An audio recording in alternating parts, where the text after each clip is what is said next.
You quoted Justin Martyr right at the end. Do you recall what the quotation is from? Yeah, I do. From his first apology? Yep, First Apology, chapters 21, 22. And it looks like also, what is LX? 60, 64. Dan, have you read all the First Apology of Justin Martyr? No, I haven't read all of the First Apology. You said, quote, and I quoted this, I read this, that Justin Martyr's argument is you should all convert to Christianity because it is all the same. Do you really feel that's what Justin Martyr was saying to those guys? Well, the words he uses, we propound nothing different. Okay. And those were Justin Martyr's words. Okay. Nothing different from what you believe. But you haven't read the rest of his argument. You don't know what the context that was, do you? No, I haven't read all of Justin Martyr. But if you can enlighten us how the phrase "nothing different" means something different, let us know. The concept of dying and rising saviors. I gave a quote from Menninger, who, upon examination, and he is a world-renowned scholar teaching in Stockholm, upon examination of the ancient world, concluded that none of these dying and rising gods all associated with the vegetation cycle. Not only Yahweh was never a vegetation god, but that there was no connection whatsoever between the Jesus story and these vegetative gods, polytheistic religions, etc., etc. Do you agree with him or disagree with him?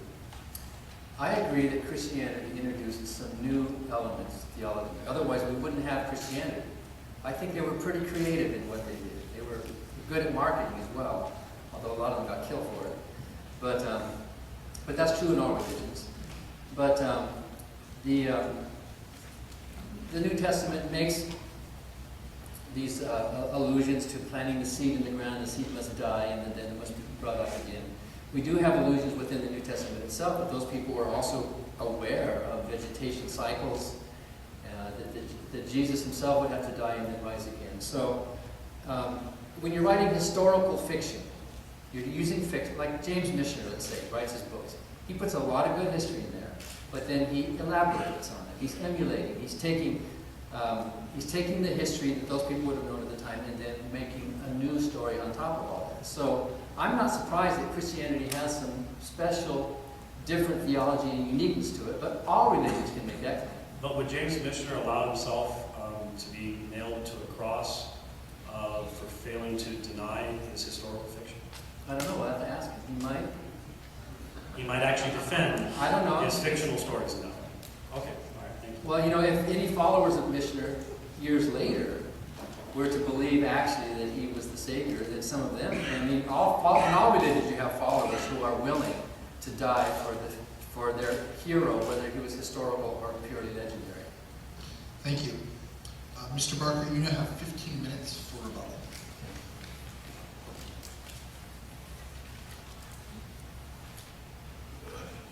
Dan, do you want to turn aside? No, just go like this. Set. The first atheist martyr.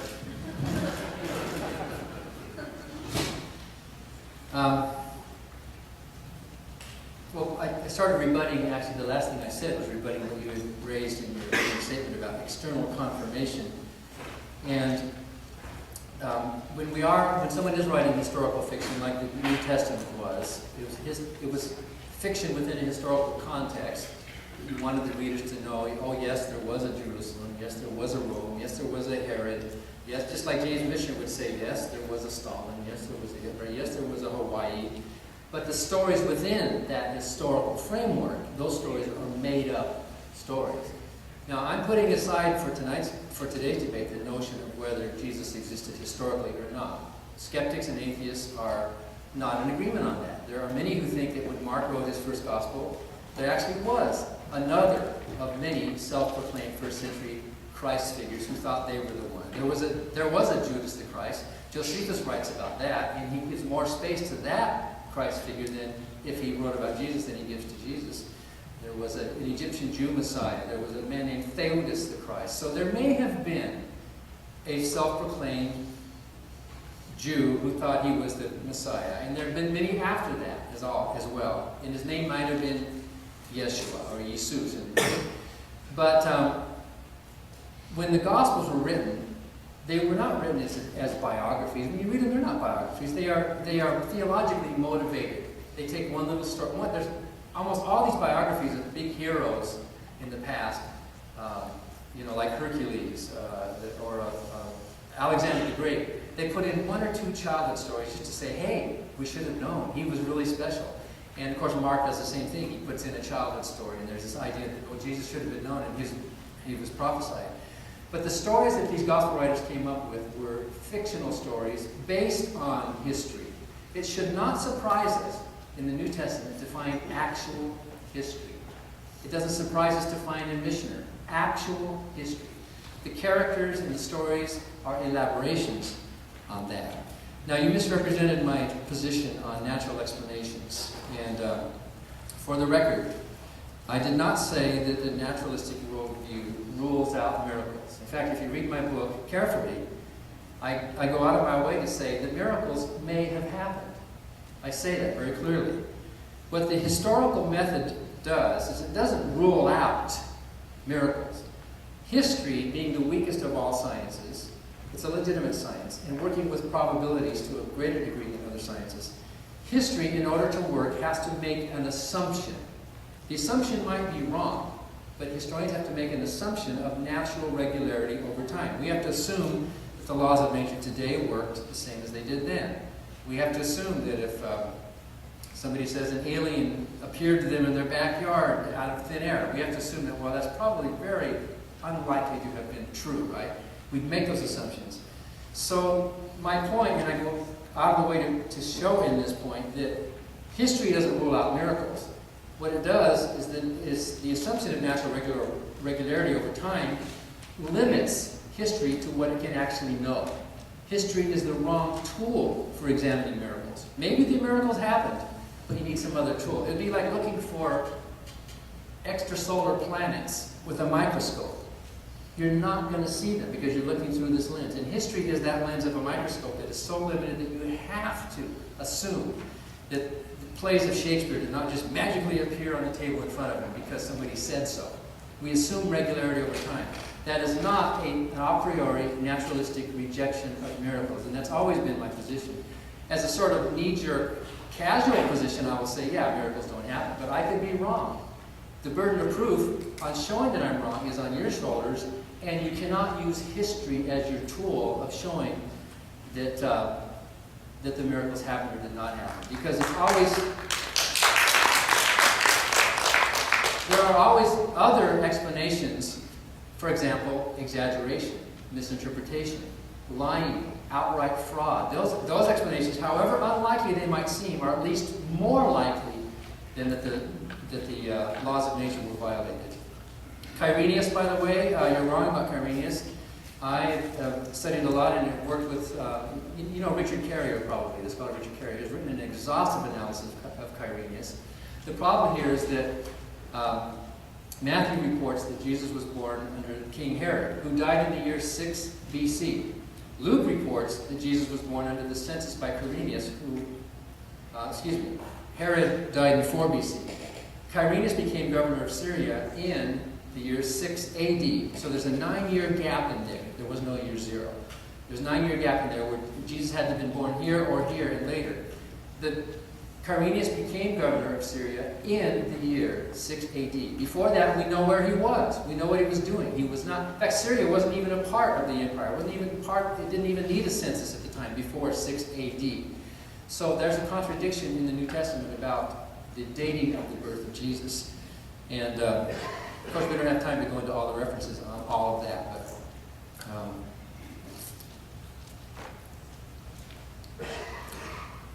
I will agree with you that since my recent studying in this, my amateur studying in this field, that I'm now going to take Barbara Walker to a lower level of confidence than I used to before. I agree with that. I like her, I know her, I've talked to her, I've met her, we've interviewed her on our national radio show, and I think she's a wonderful person, and you are right, her real passion is feminism. She opposes the patriarchy of Christianity. She opposes Paul, who told women to keep silent in the church. Paul, who said it is not good for a man to touch a woman. The Christian patriarchy, where women are second-class citizens. In fact, many denominations can't even be ordained. She opposes all of those things. But I'm questioning the breadth of her scholarship, which is the main reason why I went to stronger evidences tonight than Barbara Walker. I don't want to belittle her because I know she's working with her own sources, but and that's why I thought it was a bit out of line for tonight's debate for you to introduce and try to rebut something that I did not raise during the debate itself. Mithraism, actually, we don't know much at all about Zoroastrian Mithraism. It's a mistake to say that Mithraism came from Zoroastrianism because it may not have at all. There is a Mithra named in Zoroastrian religion as a god, this sun god, I think. But that's all we know about it. It was the Romans, as James correctly pointed out. It's the Romans who took that, especially Roman sailors and soldiers, who took that and made a new religion out of an existing ancient practice. And all we know about Mithraism comes through the lens of the Romans. By the way, that's true of Christianity.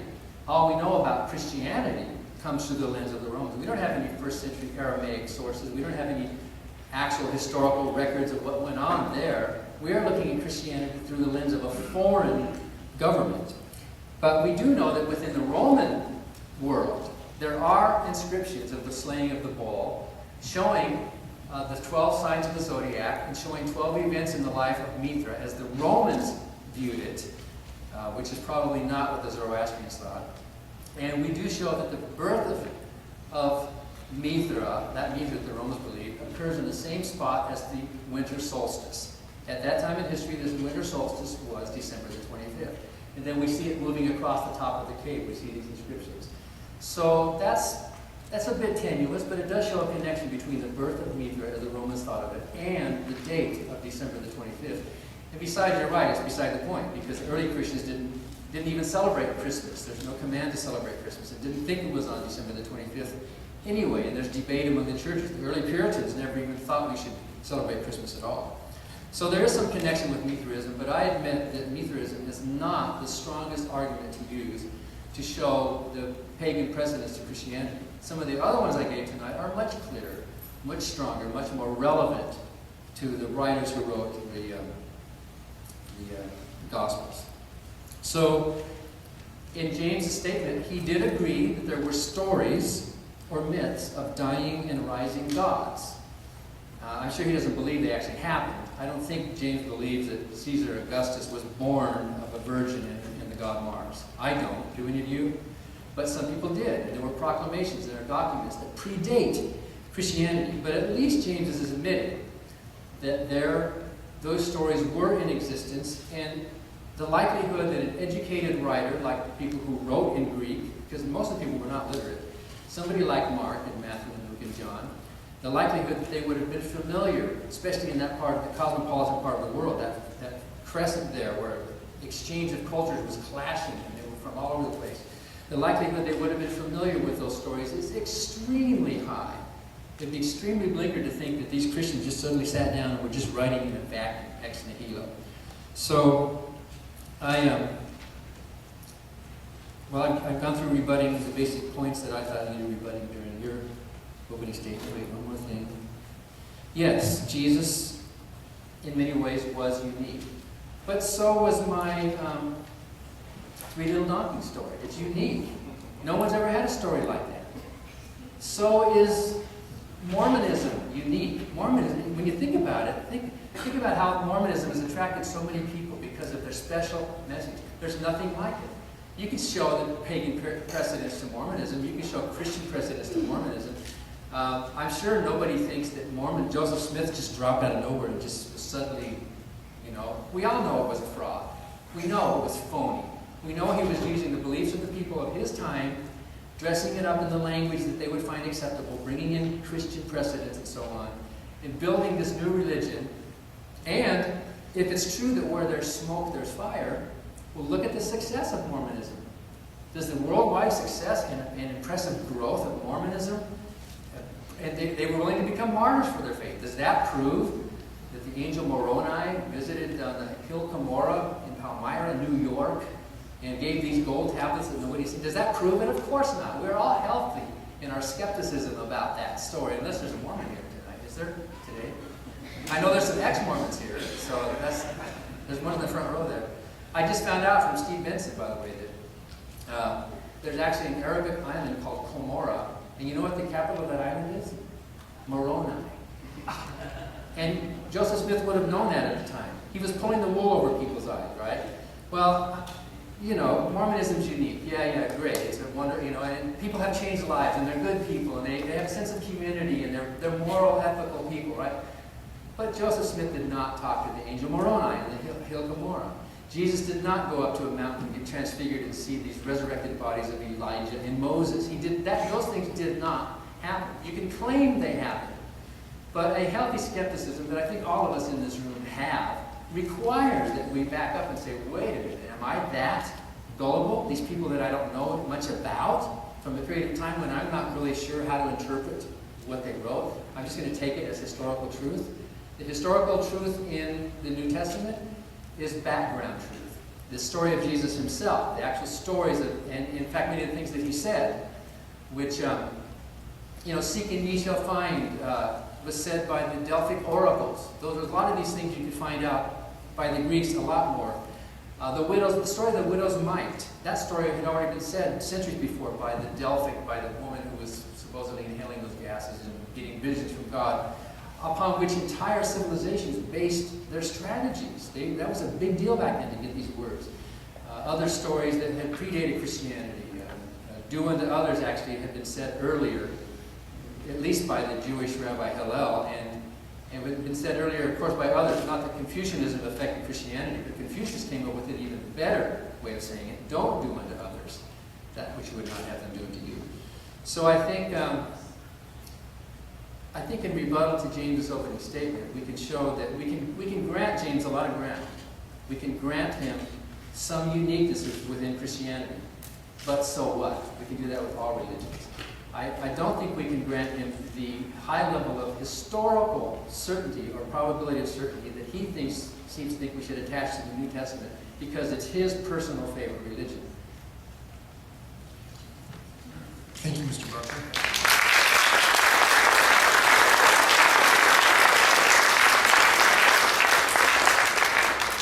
Dr. White, you now have 15 minutes for rebuttal. Well, if you believe that James Michener would die for not denying his own fiction, then most of what I'm going to have to say to you isn't really going to be overly worthwhile.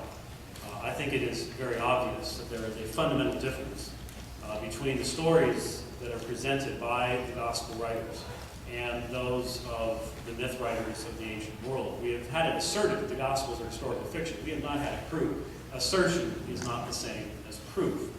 We had a lot of assertions made during the opening presentation that if we were to take the time to look carefully at them, I hope you did look carefully at them and you'll review some of the things, that, especially some of the alleged Homeric parallels provided there. I think if you'll go into the text, you will discover that just as Dan inserted the word first into 1 Corinthians 15 that wasn't there, you'll discover these individuals are translating the text so as to create the very parallels that they then go, oh, look at this, it's right here in the text itself. And they are ignoring the differences that exist. That's the problem.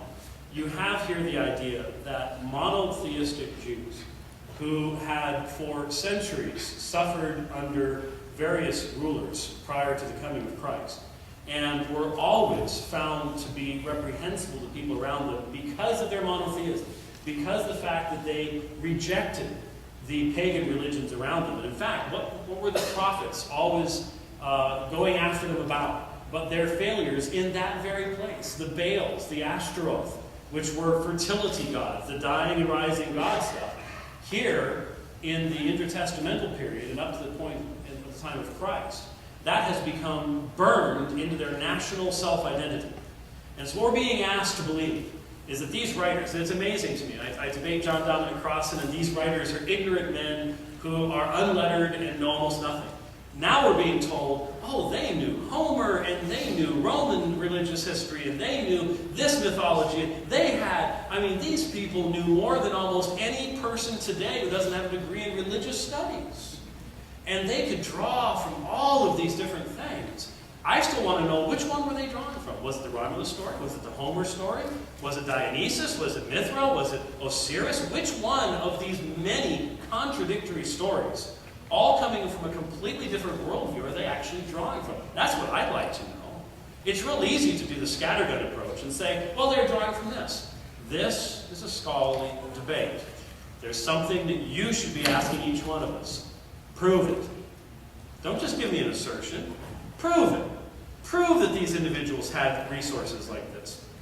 Prove that this is what they're drawing from. Don't use very edited, highly edited translations where you leave stuff out just to create parallels. I can do that with anything.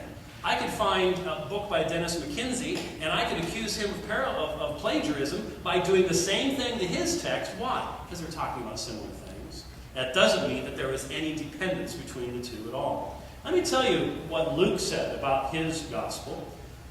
He started off in writing to Theophilus. He said, "Inasmuch as many have undertaken to compile an account of the things accomplished among us, just as they were handed down to us by those who from the beginning were eyewitnesses and servants of the word, it seemed fitting for me as well, having investigated everything carefully from the beginning, to write it out for you in consecutive order, most excellent Theophilus, so that you may know the exact truth about the things you have been taught." Now I ask you a simple question. If that's historical fiction, then I don't know what historical fiction is. That's what was so scandalous about Dan Brown's Da Vinci Code, is it was upside down history. It was pure, fraudulent, ridiculous fiction. But at the beginning of the book, he said, all references to historical documents are true. Well, that was a bold-faced lie. It made him millions and millions of dollars, but it was a bold-faced lie, and people believed it. Is that what Luke's doing? You have to recognize that the writers are not saying this is historical fiction.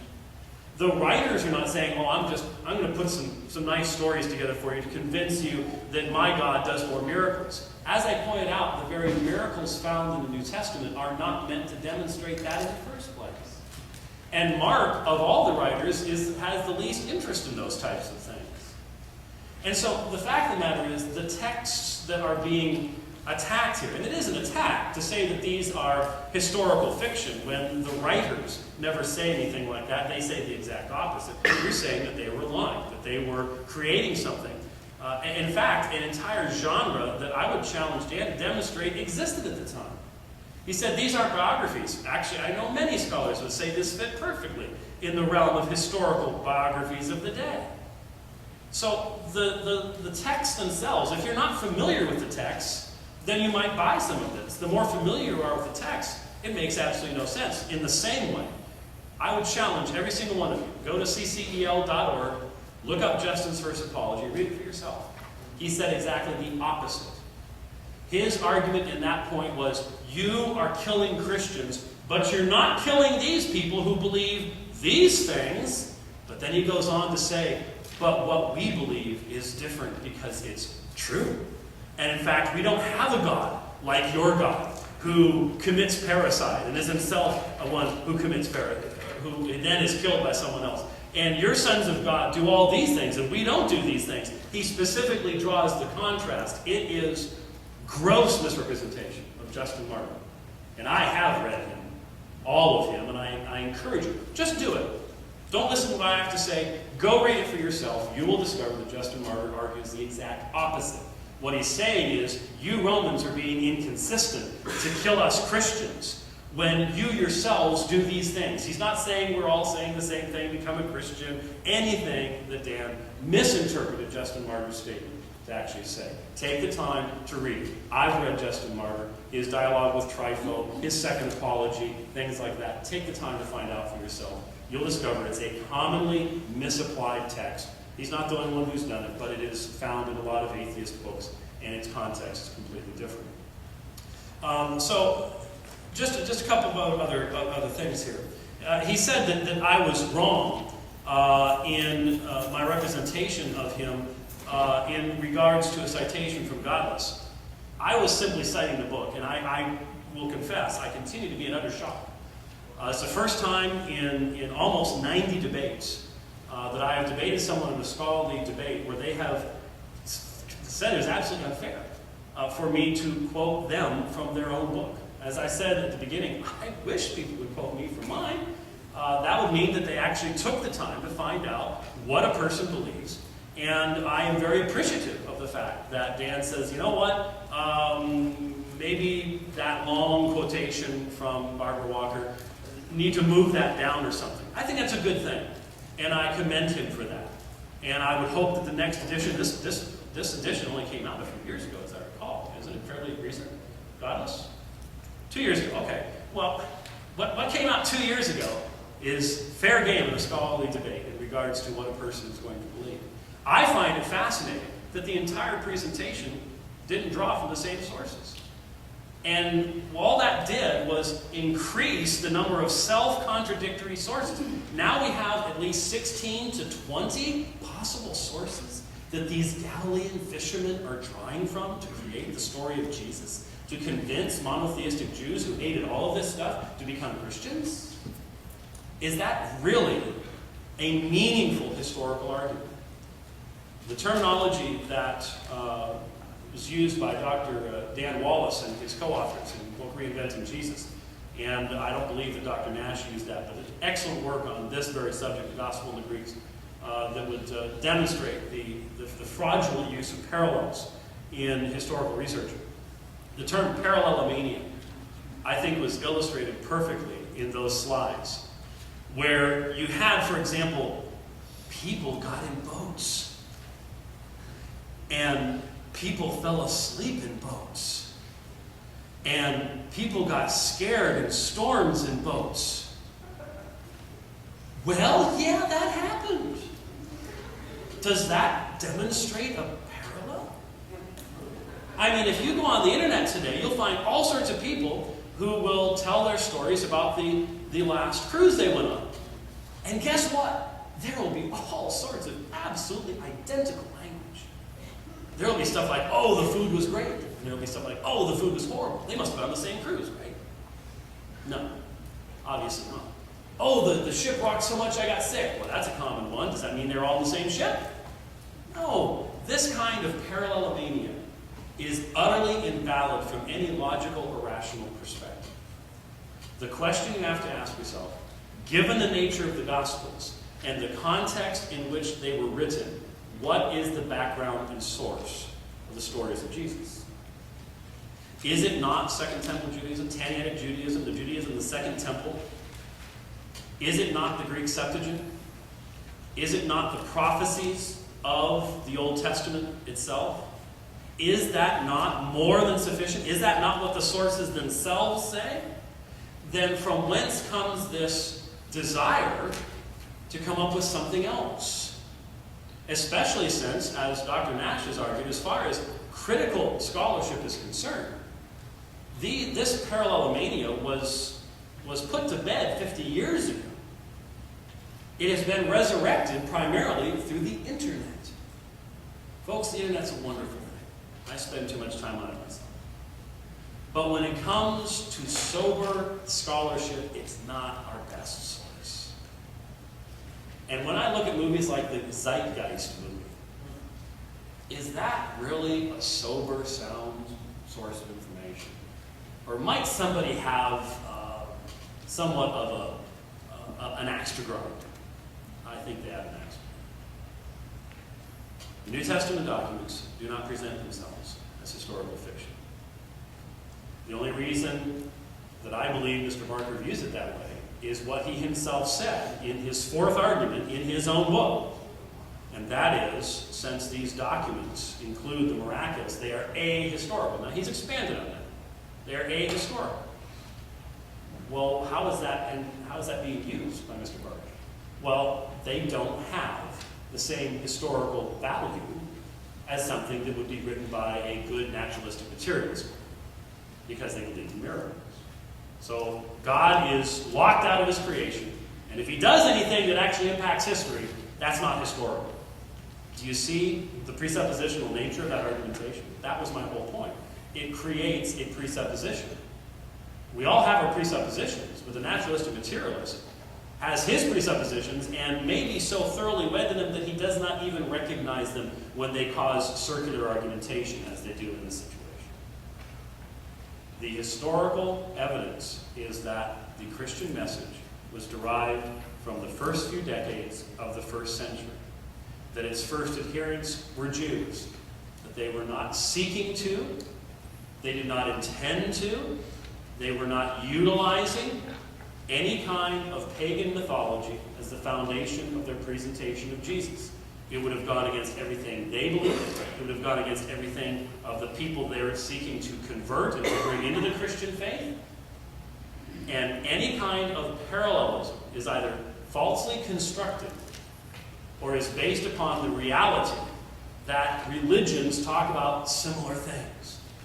It is not a parallel demonstrating dependence or influence when you talk about death and if something happens after death and the purpose of life and how we should live our lives here. Every religion is going to address those things in a greater or lesser way. Some religions didn't care about moral or ethical issues, and so they didn't talk much about stuff like that. Some didn't care much about the afterlife. They might not talk about much of that. But they're going to talk about creation. They're going to talk about where we came from and what our purposes are. But to assume, therefore, that there is any kind of dependence, or that Mark is just sitting back and going, well, I've got Homer. Let's see, Mark chapter 5. Let's mix in some Dionysus, a little Osiris, and I just got to go back to Homer. I just like Homer so much. That's the perspective that's being presented. And I go, what evidence do you have of this? The parallels don't work because they involve taking this sentence here, and I'm going to use this word, and so I'm going to use this word over here and try to make a connection here. Do you see the thing about Augustus? Soter is a Greek word. It has a meaning in political discourse that is somewhat different than that in theological discourse. But by translating them the same way, you can create a connection that actually has no weight to it at all. And so you as the audience have to judge what are the motivations of the writers of the Gospels, what sources did they use. Was it first century Judaism, the Old Testament they cite constantly? What is the evidence to the contrary, outside of mere assertions? That is the question we need to deal with today. Thank you.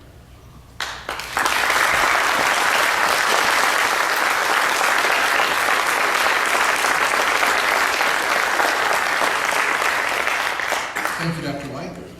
Mr. Barker, you now have 10 more minutes for cross-examination. Well, let's finish where we left off. You probably know that modern science is convinced that Homo sapiens sapiens, the human species, is 100,000 to 200,000 years old. You know that, right? Yes. Okay. And yet, the first human being, according to you, was how many years ago? Again, as I said in the previous cross-examination, I don't have a specific date, but somewhere between 6 to 20,000 years. And before Adam, were there humans? No, not that I know of.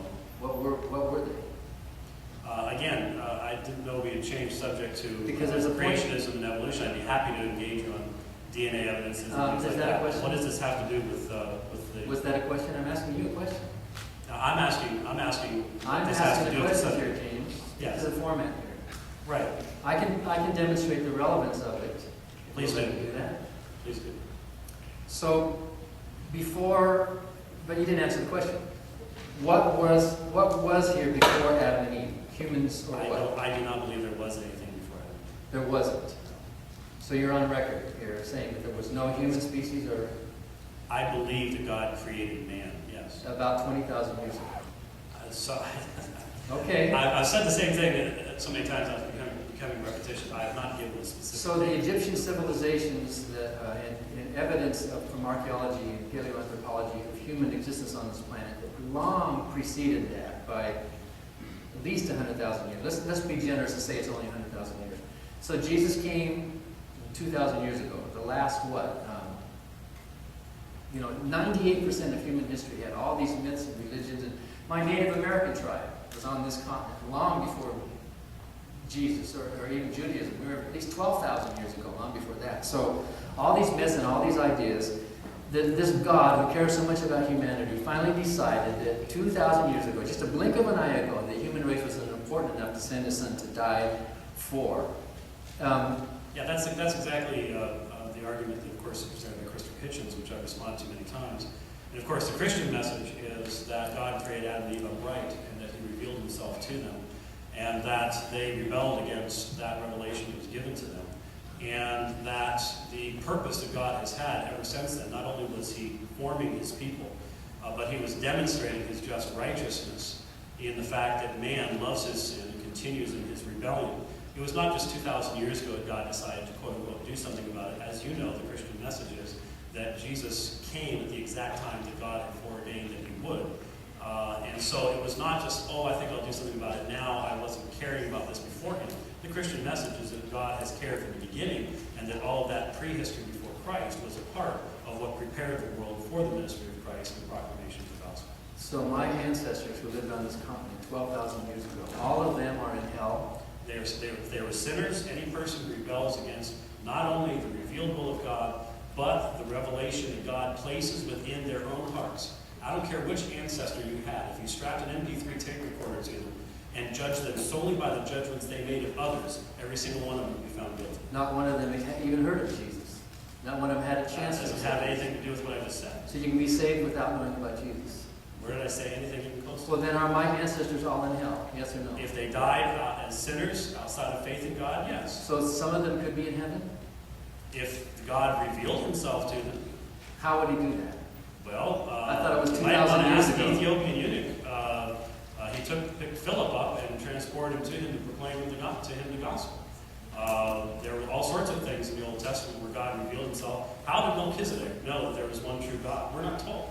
But he did know there was one true God, and he worshipped that one true God.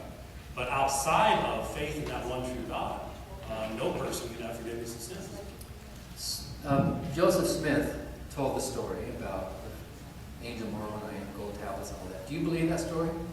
No, I've examined the Book of Mormon very, very carefully, not only archaeologically, but internally, and discovered that not only has it been changed many thousands of times from its original readings, which changed its message, but archaeologically it is completely fraudulent, and in fact is based, as a number of Mormon scholars have recognized, upon books like the View of the Hebrews that were published prior to the writing of the... I agree with you, by the way. Did Joseph Smith say that he was writing historical fiction when he wrote it? No, Joseph Smith actually claimed that he was using the cedar stone, which he placed in his hat and covered his face in his hat, and would then read the things out to one of his scribes. Yeah. And so he was claiming to utilize a form of basically magical divination. I know, it's stupid, but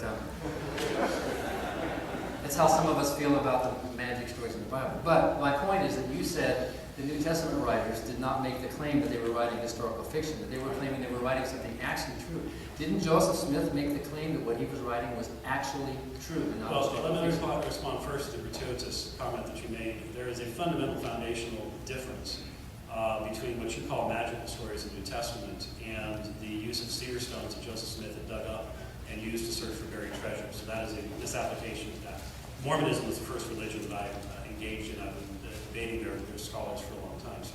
That's not a fundamental Secondly, difference, by the way. I'm sorry? That's not a fundamental difference. It is a foundational Jesus difference. Of course, spit in the mud, If you picked up mud, can't and tell the difference between magic as he was practicing it and in fact was brought before a magistrate for doing treasure seeking with that, and what Jesus does, then Jesus spit in the earth and got a lump of mud and he stuck it in somebody's eye. Here's mud in your eye, right? And he said, now you are, that's just as magic. I'm just trying to clarify your point here. So, No, but no, did, you're not. You're rebutting my point. But yes or no? Proposition, the rules we discussed before. Yes or no? Did Joseph Smith claim that he was writing historical fiction, or did he believe he was writing the truth? Did he Actually, he claimed to be translating ancient records, so it's none of the above. did he think he was lying to the people?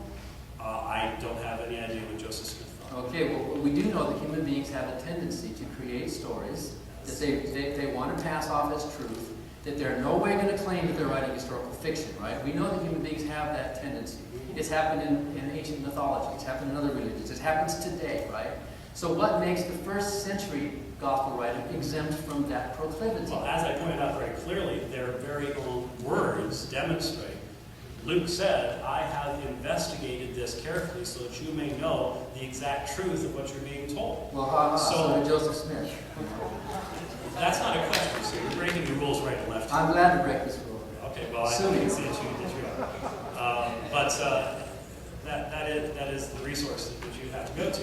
The reality is that these texts are fundamentally, foundationally different than that produced by Joseph Smith when he claims he's translating ancient Egyptian hieroglyphics. That's not what Luke says. Luke says, I interviewed people. Luke says, I examined these things. Joseph Smith says, I put a magic rock in a hat and I translated golden plates the ancient world I showed you September 21st.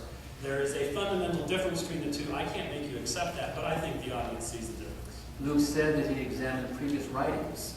Yes, right? he did. Which were possibly attempts to write Gospels or something. It's right? possible. So where are those sources? Why doesn't he tell us those sources? Where are those original, earlier sources upon which Most folks would say that probably has to do with the Gospel of Mark. But he does not say specifically writings. He says others have taken to compile an account. To compile. That might be a written format. In most probability, I believe Luke Acts was a brief of the court. It was Luke's submission at Paul's trial before Caesar to demonstrate that the Christians were not a threat to Caesar's rule. And if that's the case, then Luke Acts would be written in the beginning of the 7th decade, around 60, 61, 62, somewhere around in the very same time period, right before Nero then began taking these Christians and tying them to stakes and using them to light his garden burns. That would make it very, very early and within the lifetimes of those who were, in fact, eyewitnesses of the events.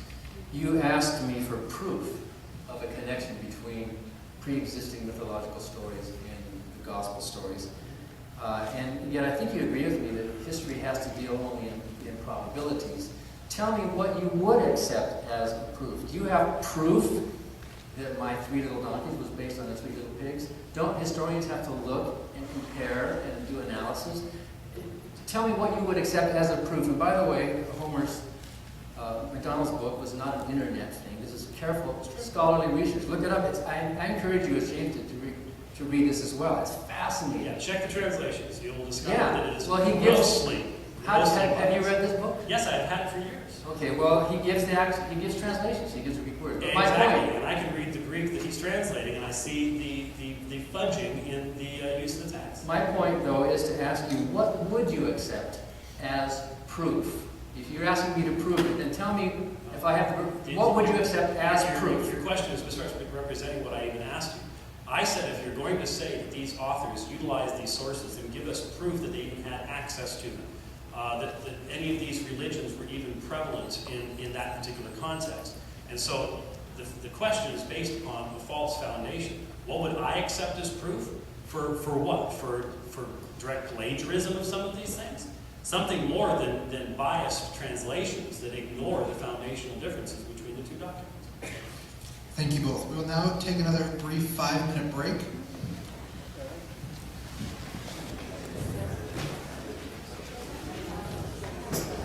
All right, we will continue.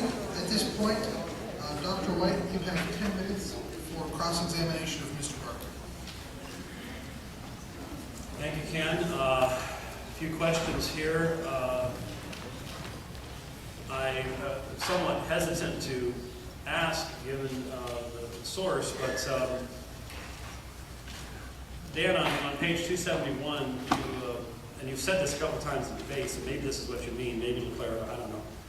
You said the phrases Word of God and Lamb of God are probably connected due to a misunderstanding of words that are similar in different languages. The Greek word logos, which means word, was used originally by the Gnostics and is translated as imera in Hebrew. The word imera in Aramaic means lamb. It is easy to see how some Jews living at the intersection of so many cultures and languages could be confused and influenced by so many competing religious ideas. That last concept is something you've brought up at least 2 or 3 times so far. I'm very confused, however, as to what your point here was. Were you saying that the Jews were dependent upon the Gnostics for the concept of the Logos, and that they didn't know the difference between word and lamb in their own language? What was your point there? Who was the scholar I quoted? I don't remember right now. You didn't quote anyone. You had just finished your citation of Barbara Walker, and there is no citation whatsoever. No reference. Well, the New Testament was written in Greek, which was not the language that people were speaking. So the Greek logos would be the word word, basically. And regardless of the fact that that word logos had a Gnostic history to it, Philo of Alexandria and all those people and all those Gnostics were using it. The point was very simple. When you have a mixture of people and cultures in an area, and that part of the world really was a mixture. They were not isolated. Jerusalem was kind of off to the side, but up in Galilee especially, different languages, different people, Semitic languages that are similar to each other. The word imera in Hebrew, which means word, which is one of the words for word, and then this other word for sheep, or lamb, which is very similar. You can see how there would be a confusion. Oh, what did you say he was? He was the Lamb of God or the Word of God. So you can see a connection there. I don't think that's you can't prove anything with history, but you can give examples that show a probability to some level, or at least the opportunity for confusion among words that look and sound the same.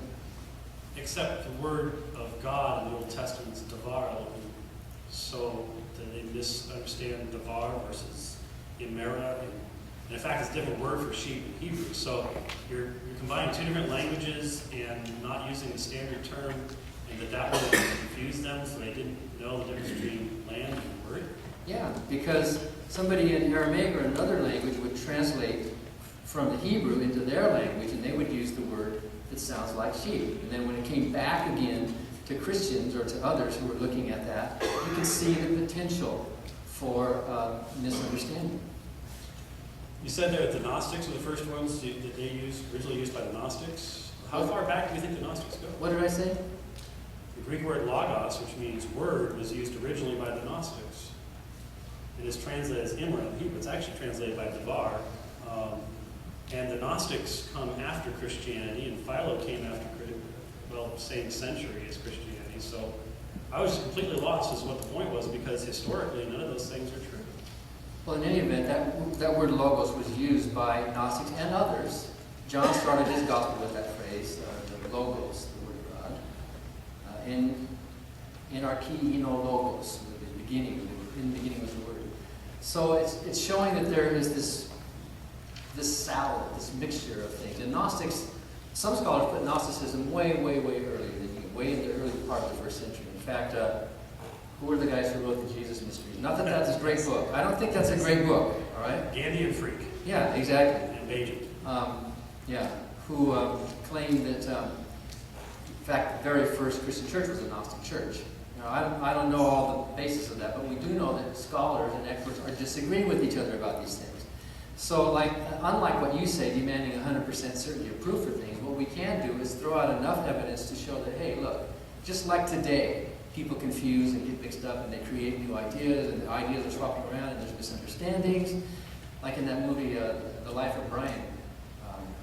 Did he say less about the cheesemakers? Things like that happen, especially when there's a mixture of languages. So what happens in Monty Python actually happened in history, because no. The Jews couldn't understand the difference between sheep and word. But you understand the difference between history and a joke. So, yeah,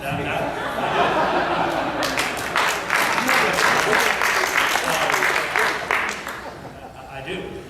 So when you say all these scholars disagree, so as long as someone puts out a book, like Barbara Walker puts out a book, then scholars disagree? Or do you recognize that there are people who put out books that really don't have any historical value whatsoever, but are in fact simply promoting a unique, idiosyncratic perspective? That does happen, and it happens with Christians. It happens with other. Good question. In fact, before today's debate, I was careful to check with people like Richard Carrier about some of these sources, and Richard Carrier cautioned me, don't use that source. You can use Freaky and Gandhi, but be careful. And there are scholars who know, true scholars who know, that some of these probabilities are higher than others. We don't have actual facts, right? So you didn't talk to him 2 years ago? Because your longest discussion of this in the book, which is why it was completely fair to represent it, was the citation from Barbara Walker. Yeah, since that time, I have lowered my confidence, I've told you this before, in Barbara Walker's primary scholarship. Are you going to redo this section? I probably will, yeah. And in honesty, I think anybody who has an improvement, in fact, I found some other mistakes in my book. I didn't bring them up. Because when you're proofreading, sometimes that happens. And so there are corrections that have to be made, and that's why there are second editions and that. When you said that you did interact with the information about Quirinius, did you interact with Harold Homer's work on Quirinius? Or maybe Darrell Bach's extensive excursus in his 2-volume commentary on Luke that goes into the history of Quirinius? Because I did not see any of that in the book. No, and that was just a side point in the book. Because my book is not a scholarly book. It's my personal testimony. And some of the reasons, I admitted at the outset that I'm not an expert in ancient mythology. But I am handing, like a lot of us do in our popular writing, handing what we consider at the time to be some resources for our writing. But you are going on college campuses and telling young people that these are valid reasons for them to reject the Christian faith. I am going on college campuses and telling college students that here is some evidence that you can add to the mix that might lower the probability that the Christian faith is actually true. I'm not out there giving 100% proof. There is no such a concept. The thing is this 100% proof that you seem to be asking for. But when we throw all these things into the mix, some of them are stronger than others. Some of them we have to be careful about. Some of them need to be checked. Good scholars, as you know, are often changing their positions in later books. And I assume you do the same thing as you learn things. So when you say, I am now convinced that the Jesus story is a combination of myth and legend, is that a 80% convinced or a 90% convinced? How do we even understand the word convinced? Well, it's more than 50 at least, or you wouldn't have the probability rounding off, right? It's more than 50, and I think just in my own armchair analysis, it's probably a 90% convinced, which is pretty high. And when you look at it the other way, though, a lot of Christians who don't deal with probabilities, they're dealing with what they think are fact. They take any probability and say, aha, I can round it to 1, you know. Most scholars are careful enough to hedge their bets, because Jesus may have existed. And I admit that atheists and agnostics disagree on that. Mark may have believed in an actual historical Jesus. He may not have. But in any event, when you take a cumulative case of all these issues, some stronger than others, some with a higher probability than others, and you put them all together, in my mind, it is more reasonable not to believe in a historical Jesus than it is to believe in. So when you put together 20 different cases, each of which contradicts the other, that increases the probability Jesus didn't exist when they contradict each other?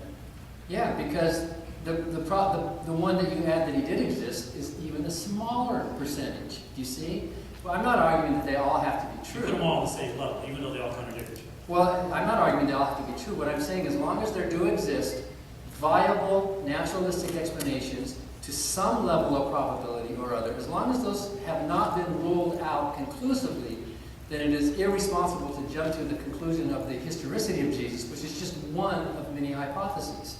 It's more reasonable, at least, to be agnostic about it. And in my case, I think it's higher than 50% that Jesus did not exist. But you're welcome to try to prove me wrong if you demand of yourself the same level of proof that you demand of me.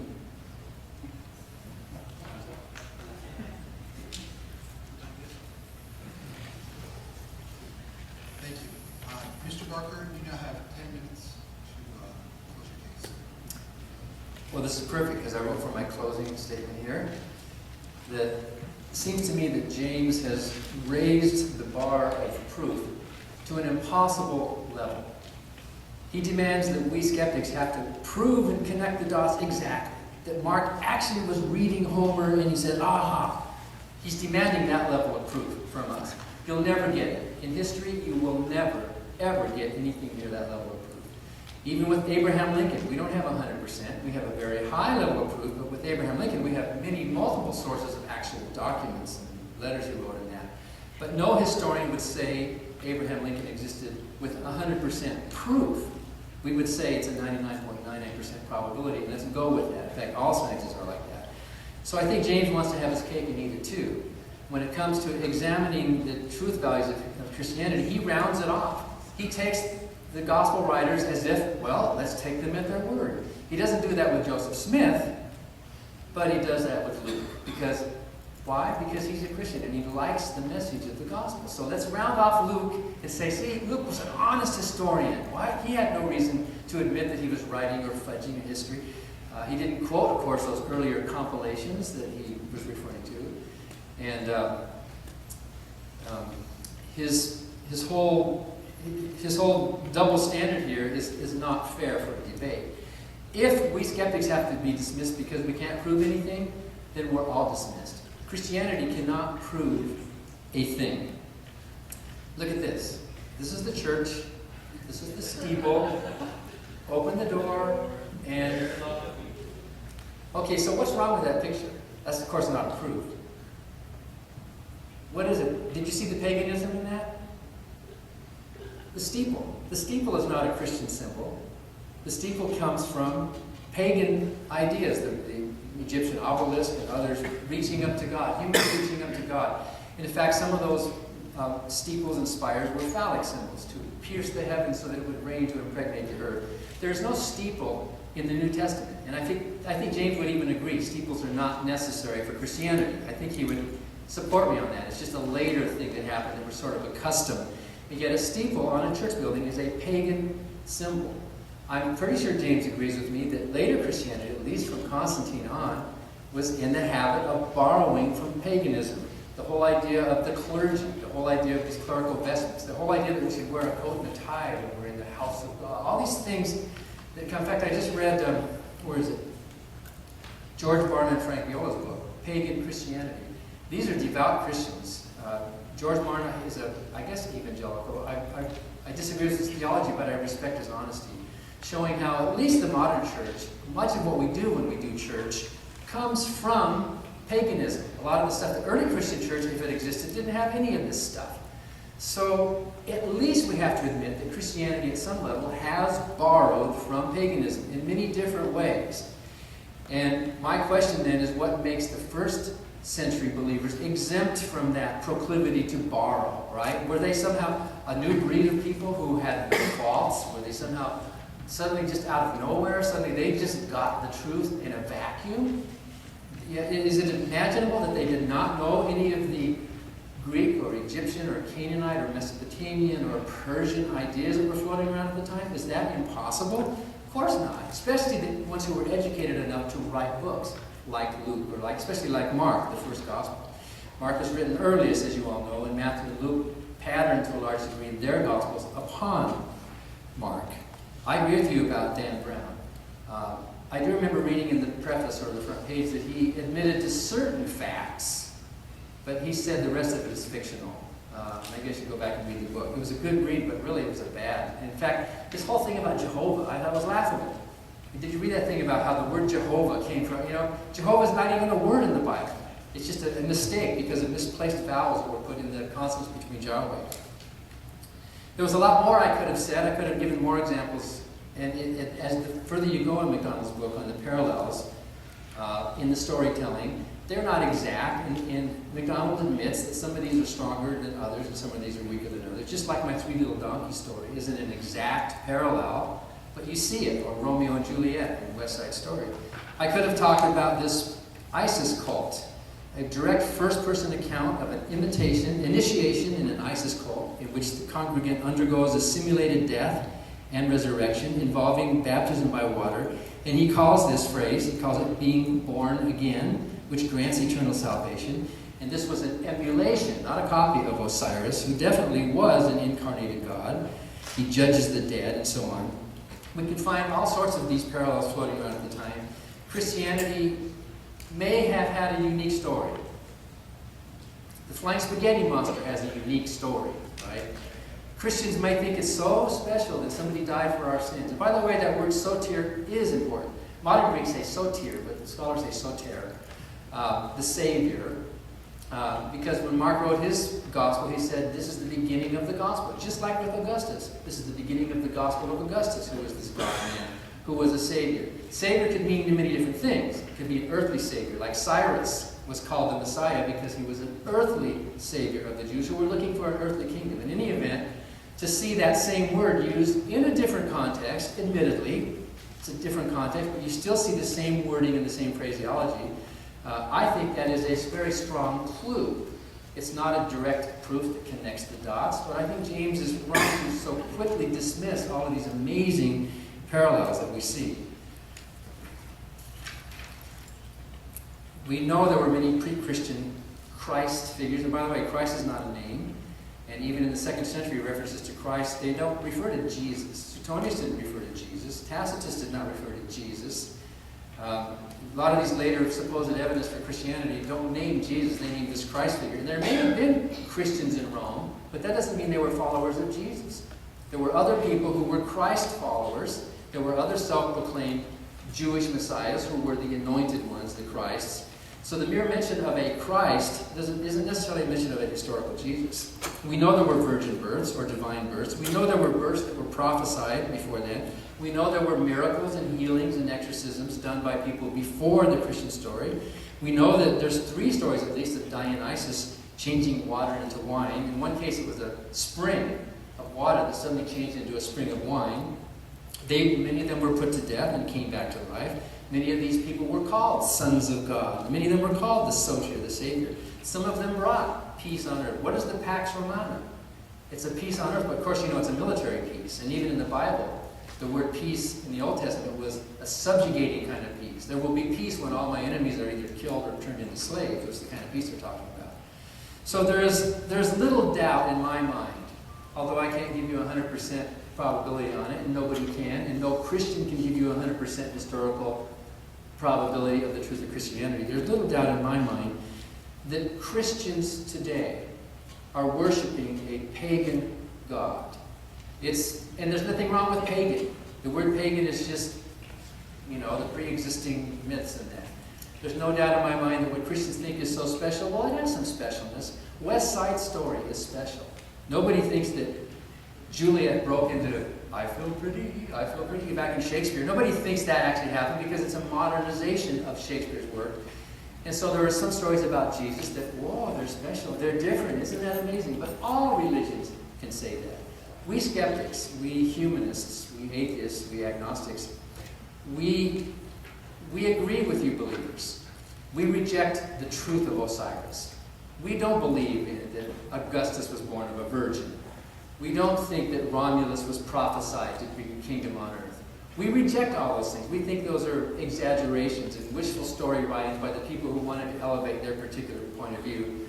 We reject all these gods, the Dionysuses and the Attises and the Tamuses and you name them, the Ahriman devil fighting against the Ahura Mazda Zoroastrians, which inspired the Jews to have the Satan figure. Which, by the way, he didn't comment on that tonight, but we reject all those gods, all those beliefs, just as you do. You agree with us. You're skeptical too, aren't you? You're skeptical that those were actually true stories. The difference between you and me is that I believe in one less God than you do. For Christianity, it smells fishy. Well, or the fish symbol. It smells funny to me. It looks like it was cut from the same fabric. It has its differences, but in my mind, there is little doubt that Christianity was cut or emulated, basically, from previous ancient mythology.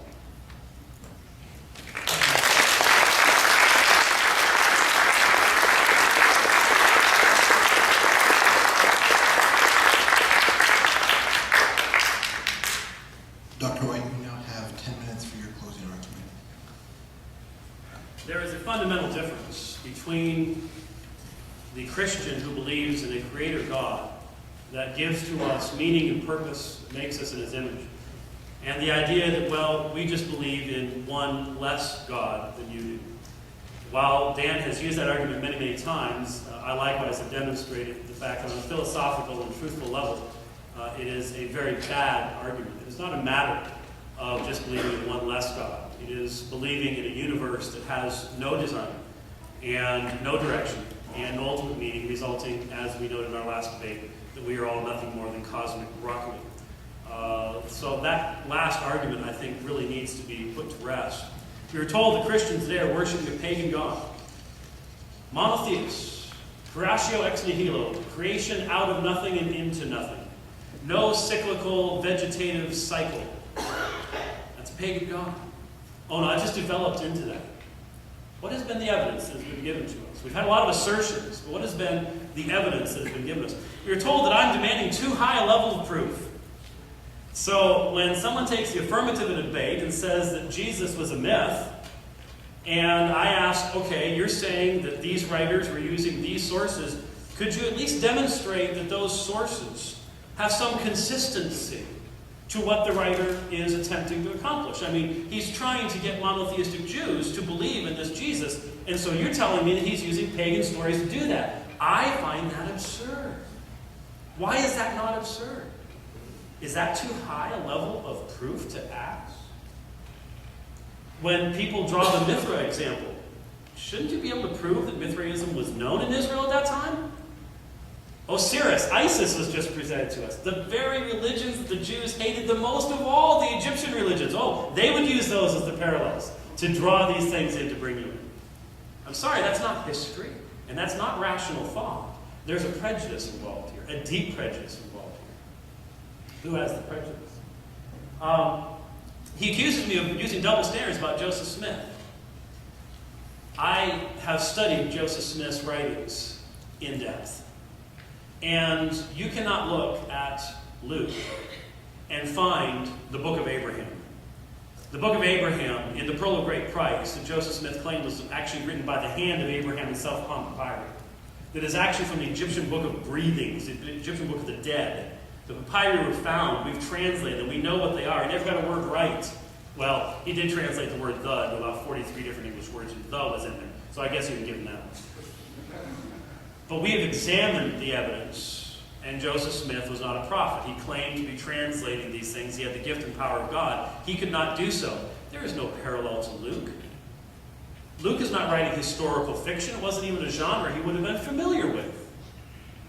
His own words tell us what he's doing, and then if you will seriously examine his own works, you'll find that Luke is an incredible historian. People wondered for many, many years, why does Luke keep using different Greek words for rulers and even lower level people in government as he narrates Paul's movement through Asia Minor? We now have found out why. Every place where we can test, where we can find archaeological evidence, inscriptions, manuscripts, or whatever, Luke was exactly right in knowing that in one area, for example, in Phoenix, we have a sheriff. It is Arizona, after all. There are a lot of places that don't have sheriffs. They only have police officers, things like that. Luke would have said the sheriff. He knew what those areas were. We can't do that with the Book of Mormon because we've never found Zarahemla. It didn't exist. Double standards? No. One of us has studied Mormonism in depth and is being consistent in the application of the scholarly examples that we apply. So, we just had presented to us Barna's book. By the way, I'd just like to refer a book to you. I just wrote a review for it, the CRI Journal, called Why We Love the Church. Has an excellent chapter refuting that particular book. Much more balanced and much more fair. And I would recommend its reading to you. I don't have it up here to show to you. We are told that these writers are borrowing all this stuff. And yet, what is the most probable? They quote from the Greek Septuagint. They know about the traditions of the elders. They're speaking to Jews. They're presenting a monotheistic religion that rejects paganism. The pagans allowed for all sorts of multiple beliefs. You could believe in this God or that God. It was okay with them. They're trying to reach these people who hate that paganism, but they're going to draw the very essence of their stories from that which is detestable to the people they're trying to reach. That's what we've been asked to believe today. And I've been told that I've been asking for too high a level of evidence to ask for some proof of this. I think it's very, very clear what the problem is here. We heard about the flying spaghetti monster. I would like to suggest to you that anyone who parrots doctrines at that point, and that's all you're doing, in using this phraseology lacks any serious attitude toward the actual discussion of the existence of God. If you cannot or are unwilling, morally unwilling, to recognize the vast difference between the presentation of the concept of an almighty being who is not dependent upon his creation, who is eternal and without time, is the source of all things, including the source of ethics and morality, as the debate later on will focus upon, I'm sure.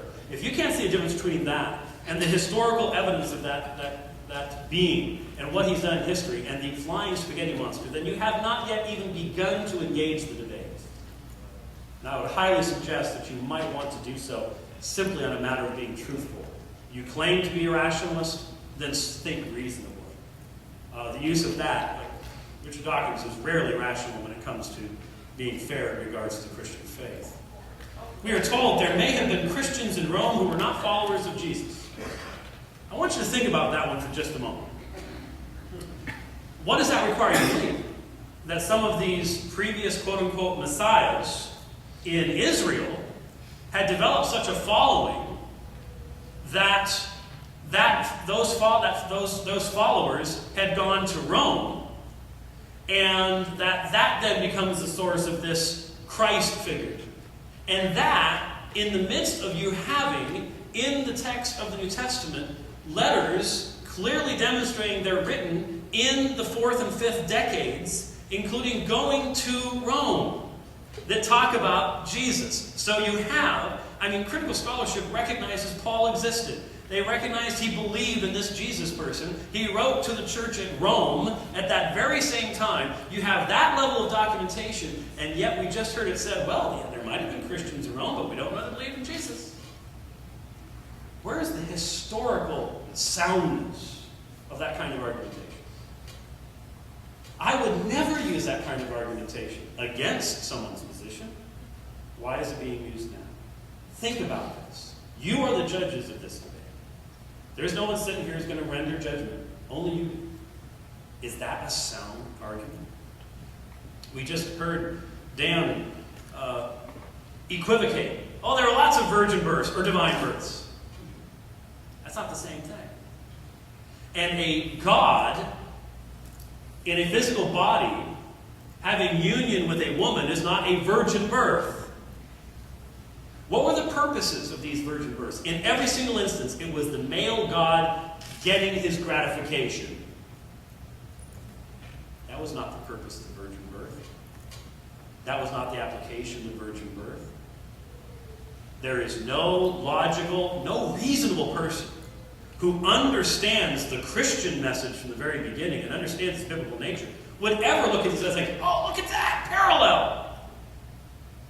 That requires you to completely ignore the context of each. The fundamental differences in worldview, of theology and purpose between those.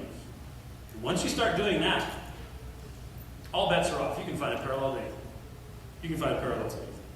And that's what we just heard, is that despite pointing this out, much of what Dan just finished doing was giving us further examples of parallelomania. Isis, Osiris, totally different than God in the Old Testament, detested by the Jews, but hey, maybe they drew from this too. Parallelomania is not how you do history. The message of Jesus was a message that the authors of those books were willing to die for. You don't die for historical fiction. They believed what they said. The sources they drew from, Luke told us. I interviewed people. I checked it out. What they most often quote from? The Old Testament. That is the source of the story of Jesus. That's why he remains unique to this day. We're going to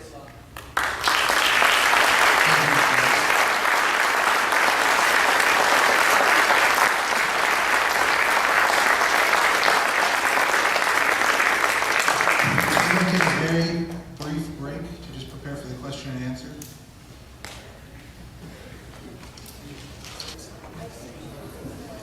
Thank you for all the question and answers that we've received. We're going to start with a question from Mr. Barker, since Mr. White closed first. First question for you, Mr. Barker, is this. Collectively, we have hundreds of flood myths from different people groups from all over the world. Using your logic, what is the probability that the flood of Noah actually happened? If the flood of Noah was worldwide, the probability is 0.00001 that flood actually happened. If the flood of Noah is an exaggeration of a local flood, which did happen all over the world in many cases, and there are even flood myths within my Native American ancestries, and of course that was their whole world. When my granddad was a little boy, where he lived in Oklahoma Indian Territory, he called that the country. That was the whole world. world. So a localized flood to a lot of these people was a worldwide flood. It was their world being flooded, right? So the fact that there are so many similar and even previous to the Old Testament, the Gilgamesh epic and all those things, flood myths around the world, doesn't prove the truth of the Noah story. What it proves is the ubiquity of floods around our planet. Thank you. Dr. White, you have 60 seconds to respond to that. Well, I found it interesting that if you would refer to the American Indian recollection of this, that would be just of a local flood in a particular area. I think the point of the question was that there is a collective memory of a cataclysmic event, and I think the argument of the question was, and questions people may have arguments, is that if it is a matter of taking all these things together, that if you're going to be consistent, then you would have to say, well, something definitely happened back then. It wasn't just simply in one area. It impacted pretty much all of ancient history at that particular point in time. From a Christian perspective, you'd look at the Gilgamesh and things like that, and you would see that as an echo of what is provided in inspired scripture as to the actual narrative of the events that took place at that time. Thank you. To Mr. White, Dr. White, I apologize. Is it your position that the willingness to die for a belief lends a specific validity to that belief? When the issue which we were discussing was the concept of historical fiction, yes. I think if someone walked up to Dan Brown and put a gun to his head and said, Dan Brown, admit that what you wrote in Da Vinci Code was a bunch of fiction and that it is not in fact truthful, Dan Brown's going to say, are you kidding? Of course, as is Michener or anybody else. The point is that the idea of the Gospels being this kind of historical fiction does not fit the texts themselves. It does not fit the authors. It does not fit the text that we have and possess today. It does not fit the context in which they were written. It does not fit the purposes for which they were written. And so in that specific context, a willingness, an unwillingness to say this is fiction, I'm lying to you, I'm drawing from all these different religious sources. I know more about world religions than people in the West do in the modern times after graduating from college. Even though I'm a fisherman in Galilee, I know all this stuff and I'm drawing from all this stuff. And I'm going to go to my death saying what I said was true. Yeah, I think in that context, it's very relevant. It's not a matter of making it truthful. It's a matter of demonstrating that the authors themselves did not view their works the way they're being presented today. We don't know who the author of Mark was, and we don't know how that author died. We have some second century stories of how some of the later followers of Christianity died, not corroborated by history. One of the strongest testaments, I think, to the willingness of somebody to die for a belief that they think is true, even if the original authors didn't, is 9/11.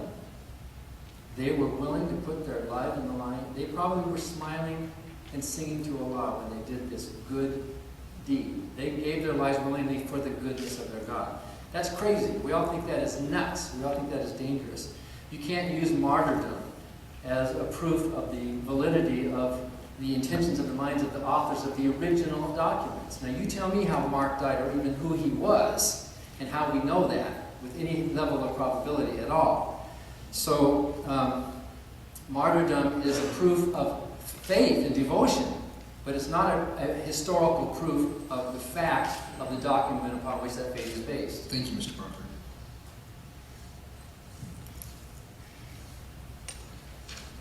Question for you. Richard Dawkins purports that an improbable chain of events led to the creation of life. Then your comments today on the science of history, based on your comments today on the science of history, if history is based on an examination of probabilities, then can the improbability of life or the universe point to the existence of God? It could, if there's a God. But I think that misconstrues Dawkins. I think when you look at the improbability of anything happening at one step, it's extremely tiny. Dawkins is right.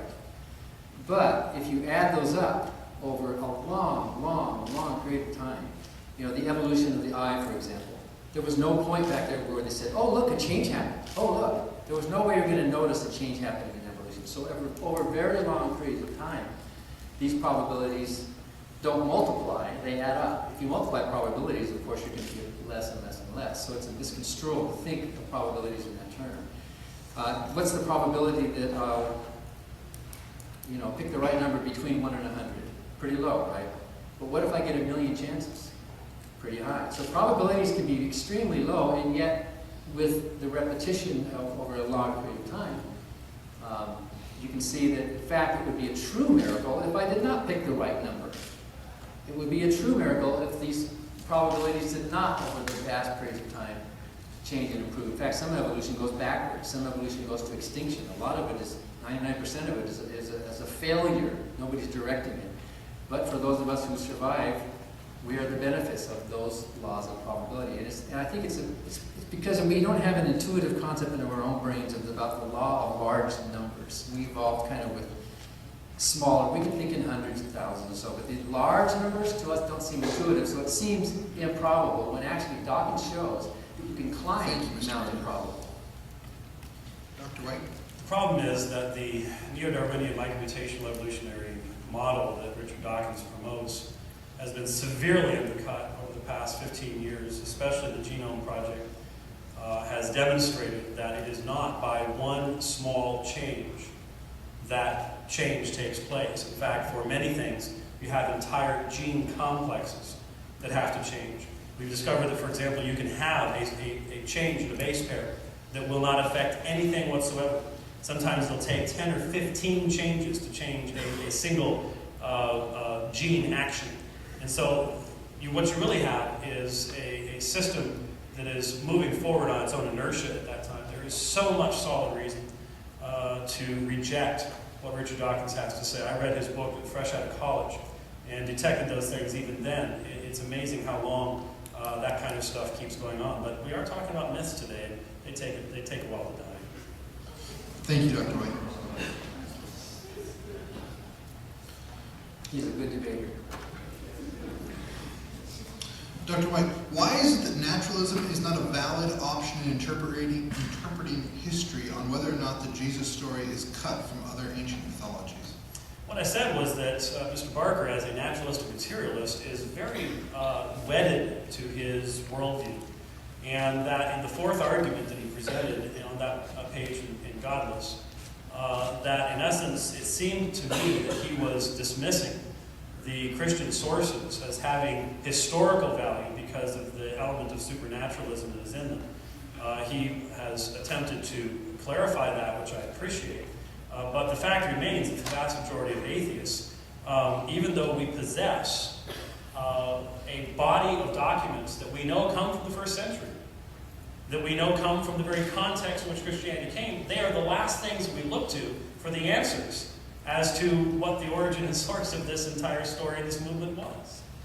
And so it is very obvious that there is an overriding presuppositional worldview in operation here that says this is the way things are. Dan even said, well, it's the only one that makes any sense. Well, I would just invite you to, I believe we even have some of the DVDs out there in the foyer, to watch the debate between Dan and I from the University of Illinois and see for yourself.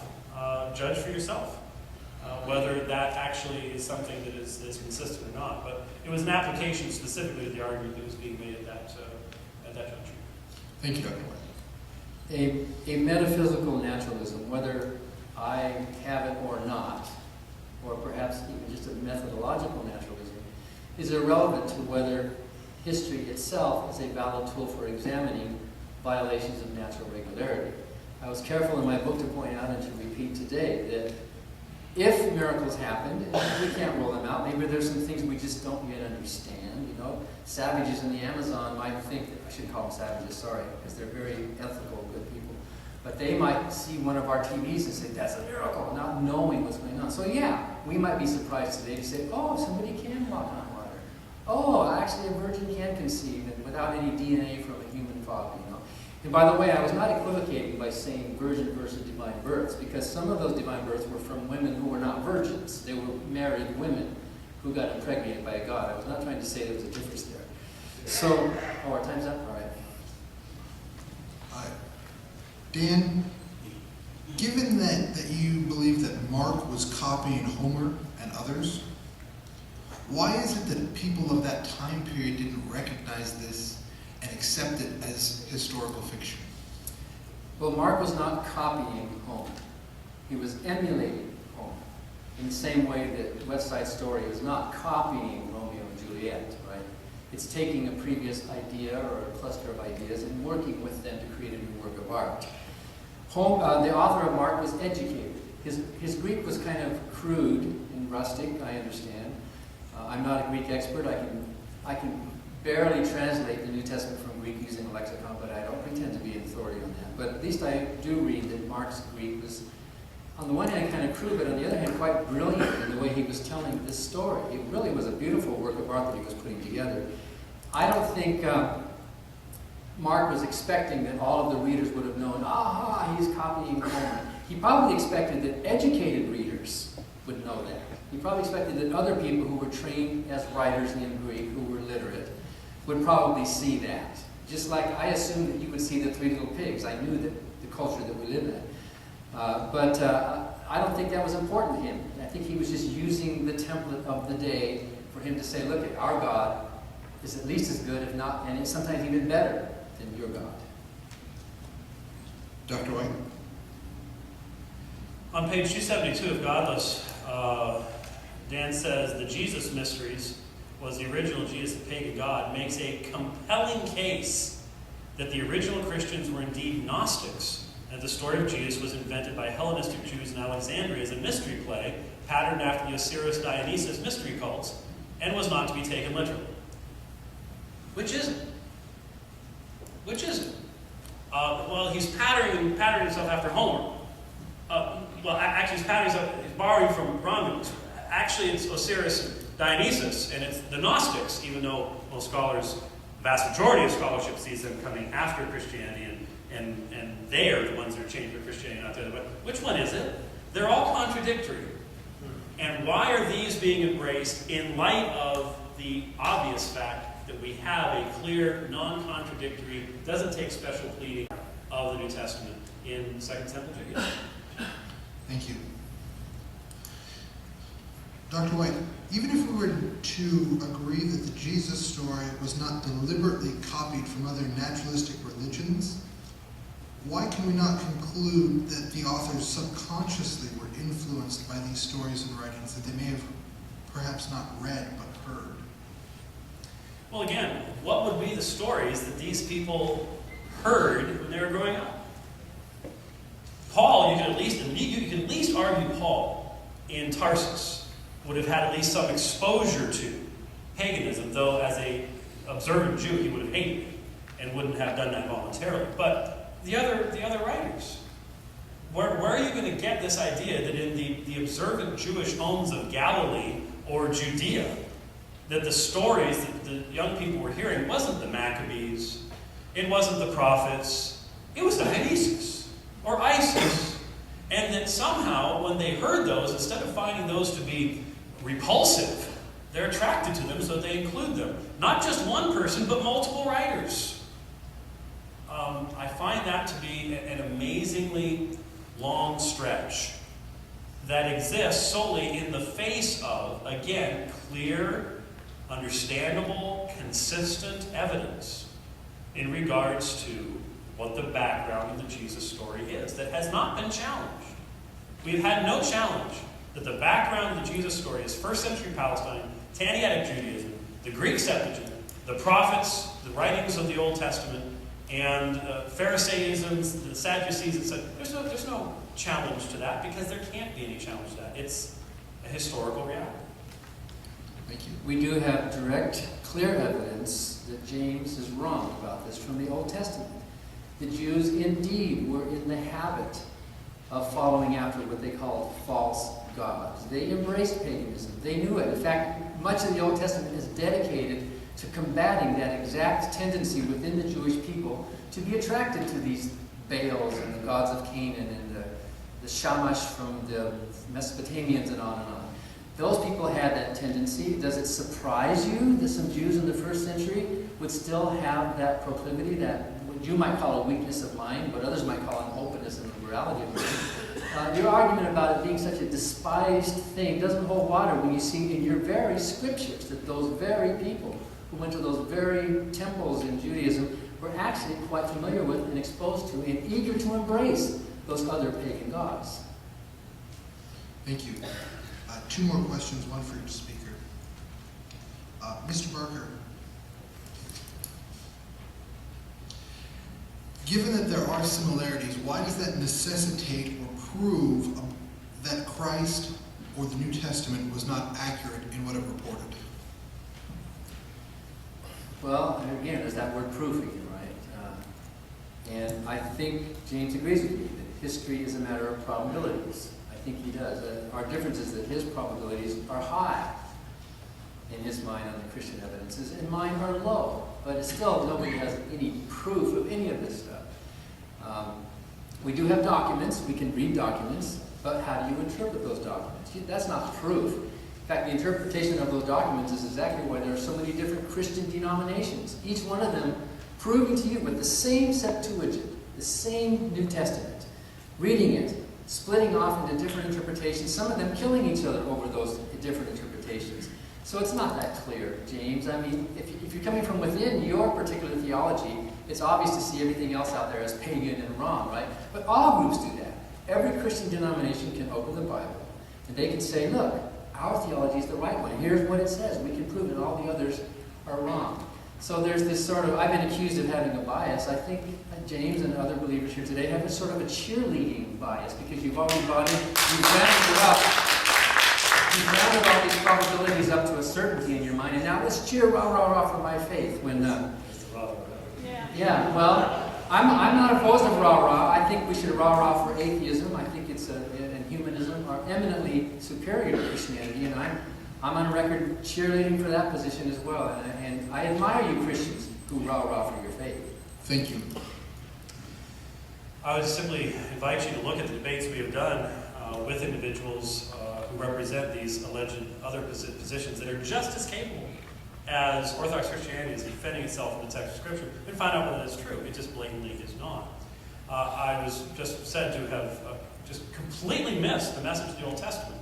Evidently, Dan didn't listen to me earlier in the debate when I pointed out that while the prophets and the prophets of old had indeed had to constantly deal with the people of Israel going after the Asherah and the Baal, that by the time of Tannaitic Judaism, that detestation of paganism is a part of the documents we know were produced by those people, and that detestation of those religions is easily documented by anyone who is familiar with the Mishnah. Have you read the Mishnah?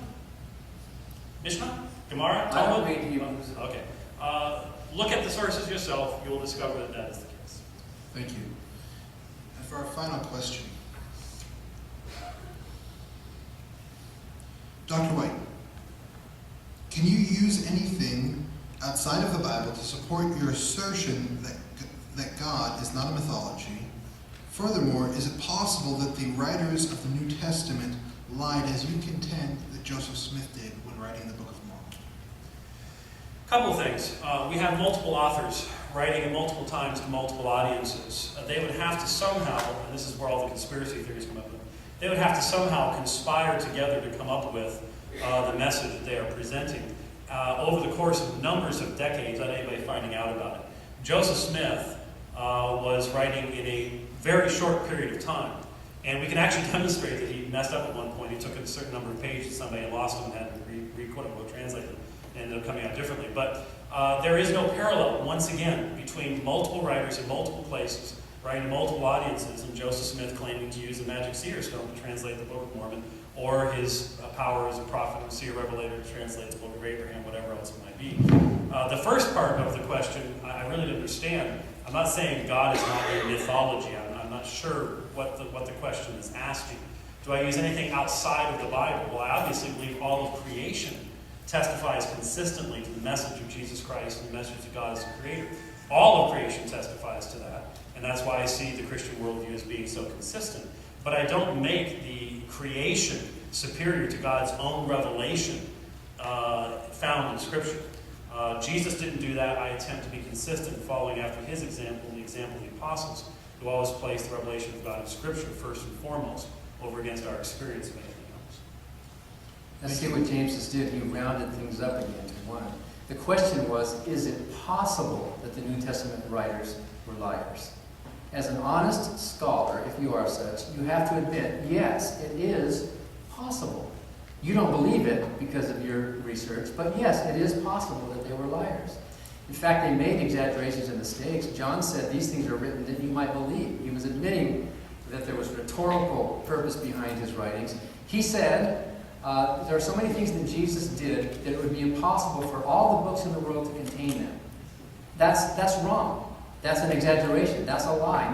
I have some biographies of George Gershwin that take up this much of my space on my shelf, but it's impossible that Jesus would have lived a 33-year-old life. It's such that it's impossible that all the books of the world could not contain it. That's an exaggeration. When you read the New Testament, you don't see sober historical reporting. You see cheerleading for your Messiah. And John admits these things are written that you might believe. So he's writing religious rhetoric. The Gospels, based on ancient mythology, are basically Christian messianic rhetoric that we should not take Thank you, Mr. Barker. that seriously. Thank you. Thank you all for attending the debate tonight. And I would briefly have a drawing for an autographed copy of Dr. White's recently updated The Potter's Freedom. I'll just have him select the winner. Is that a third edition? Ken Lucas. Thank you all once